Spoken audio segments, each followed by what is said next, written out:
এমনিতে আজকে মনটা অনেক খারাপ, আলোচনা করতে মনে চাচ্ছে না। কি আলোচনা করব? যার কাছ থেকে লেখাপড়া শিখলাম, যিনি আমাদেরকে লেখাপড়া করাইলেন, সেই ওস্তাদ আজকে আমাদেরকে বিদায় থেকে চলে গেলেন। কি ওয়াজ করবো? আলোচনা তো মাথায় আসতেছে না দাদা, কি আলোচনা করব? আগামীকালকে যখন মাদ্রাসায় যাবো তখন তো তার শূন্যতা বুঝবো আমরা। কালকে তো আমাদের ক্লাস শুরু হবে, তখন তো তার শূন্যতা বুঝবো আমরা। আল্লাহ হাবিব বলেছেন, কিয়ামতের পূর্ব মুহূর্তে আল্লাহ তাআলা ইলমকে উঠায় নিবেন। বড় বড় আলেমদের বিদায়ের মাধ্যমে ইলম আল্লাহ উঠায় নিবেন। বড় বড় আলেমদের বিদায়ের মাধ্যমে আল্লাহ তাআলা ইলমকে উঠায় নিবেন।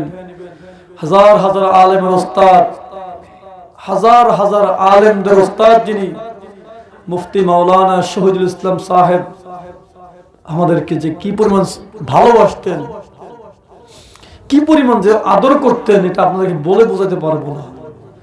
দেখেছি একজন কামিল মাদ্রাসার প্রিন্সিপাল যিনি, অধ্যক্ষ যিনি, তার ক্ষমতা ডিসির সমান হয়। একটা কামিল মাদ্রাসার প্রিন্সিপালের ক্ষমতা ডিসির সমান হয়। আচ্ছা বলেন দাদা, ফরিদপুরে যিনি ডিসি সাহেব আছেন, তিনি কি লুঙ্গি পয়রা কখনো ঘোরাফেরা করে দেখছেন? খালি পায়ে ঘোরাফেরা করে দেখছেন? কিন্তু আমি দেখেছি আমার ওস্তাদ আল্লামা মুফতি শহীদুল ইসলাম সাহেবকে লুঙ্গি পরে খালি পায়ে বিশ্ব জাকের মঞ্জিলের আনাচে কানাচে ঘোরাফেরা করতে অনেকবার দেখেছি, অনেকবার।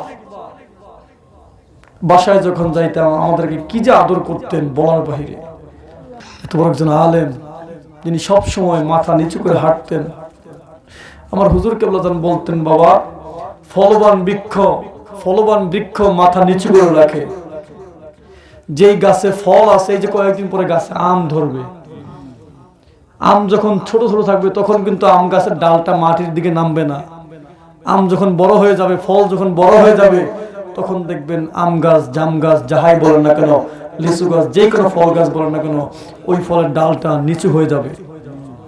হুজুর বলতেন, বাবা, ফলবান বৃক্ষ মাথা নিচু করে থাকে, আর বাবা যেটা বেয়াদব সেটা মাথা উঁচু করে গদগদ করে হাঁটে। দেখেছি মুফতি শহীদুল ইসলাম সাহেবকে কখনো মাথা উঁচু করে হাঁটেন নাই। আমার হুজুর কেবলা জানের কথা, যাকে প্রবীণ জাকিরদের মুখে যেরকম শুনেছি, এই মুফতি শহীদুল ইসলাম সাহেবের কাছে সেই ব্যবহারটা আমরা পেয়েছি। কি আলোচনা করব? মনটা অনেক ব্যথিত, খুব খারাপ লাগছে তার জন্য। যদি আজকে মাহফিল না থাকতো, এটা যেমনি হোক আমি যে হাজির হয়ে যেতাম সেখানে।